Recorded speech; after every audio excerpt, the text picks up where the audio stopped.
thank you all for joining us today. You've all been supporters of Inside India's Best Known Companies. And in this series, we're looking at India's most global companies and companies that are most innovative. It's a great time to talk about this because the last 3 years, the volatility has shown that some of the most aggressive companies in India have gone global like never before. There's been a push towards the globalization agenda.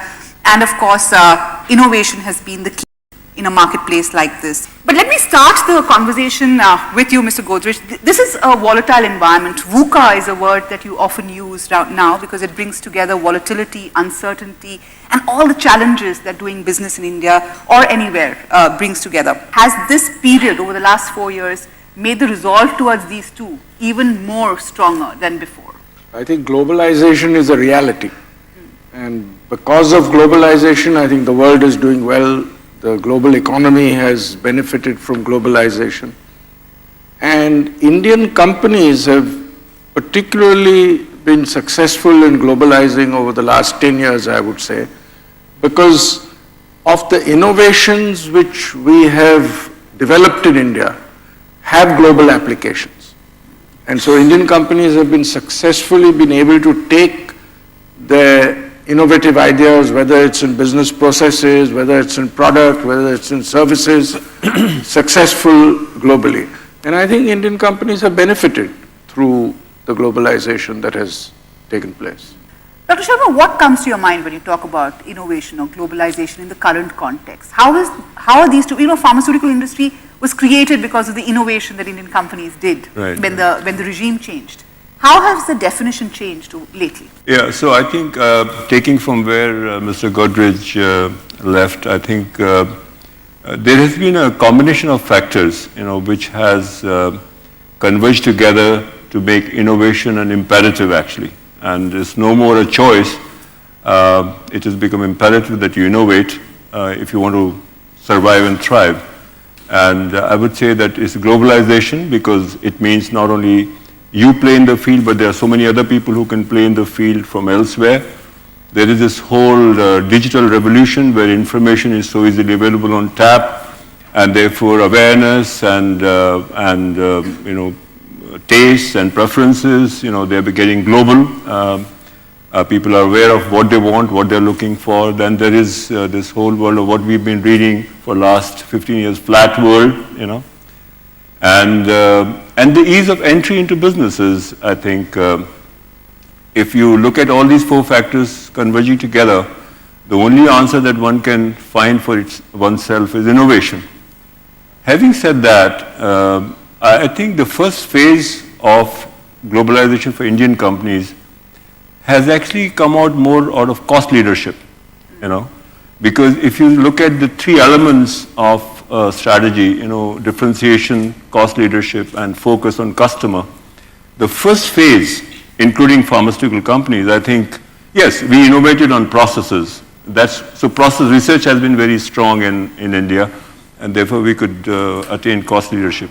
But our forays into America or Japan or Europe have been more because of our cost leadership and not so much about from our differentiation platform.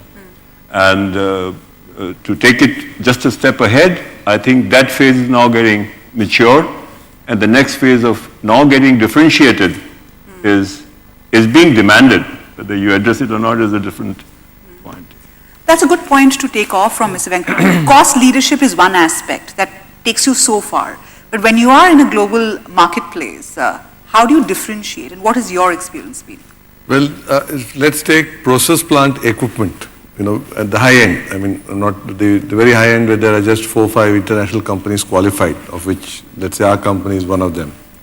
So the major issue there is, along with cost leadership, which is a very important part, is your ability to give quick deliveries, and also these are all customized as to how easy you are to accept some changes or some flexibility in the customer side, which I think as Indians, we work 7 days a week, we work all the time when they're all sleeping.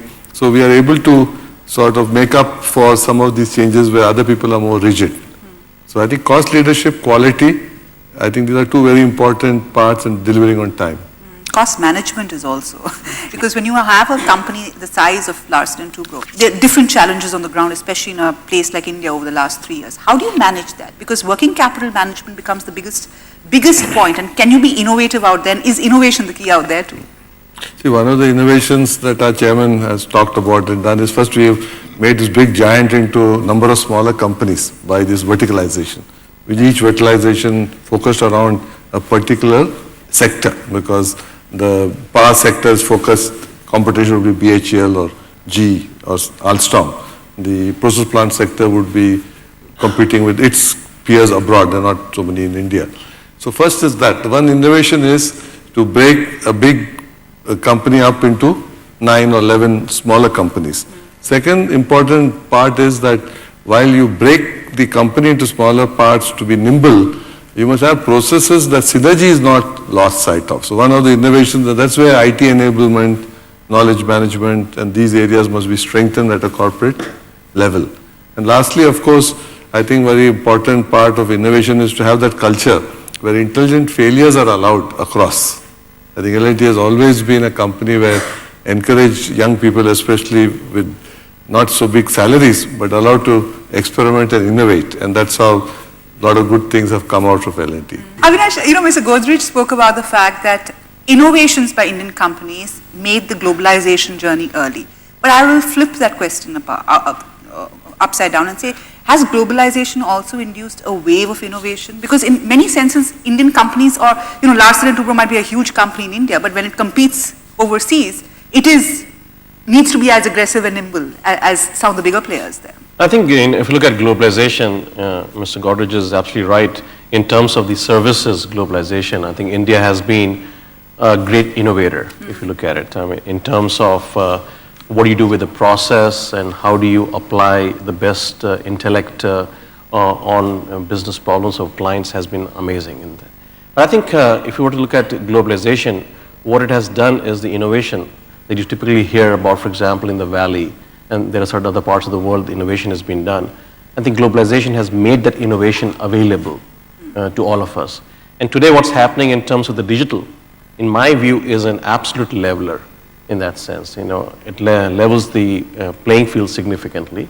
And what you are seeing is it's not just the countries or places which are doing the innovation itself.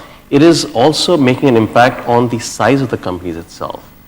I mean, you talked about the fact that it's not the big companies. The innovation right now in the digital era is coming in from small companies. And I think it's very, very important for companies like us to be able to forge partnership, help build the infrastructure, externally and within our own companies, to be able to partner with these smaller companies, because this is where the innovation is going to come from. Yeah, I think to add to this, his point, the latest trend in industry has been to have a venture capital fund within the organization. And there are large corporations, American corporations, and I think some of us in India have been thinking about it, to appoint a vice president or whatever you call him, a head of VC, and you give him $100 million or $50 million and let him or her scout around for opportunities around, and incubate opportunities, in various clusters of technology. Wow. So to your point, to aid innovation, and that you don't become victim of your large size within, you have started taking recourse into venture capital, where you are then tapping into the innovation of these small boutique firms and putting it together.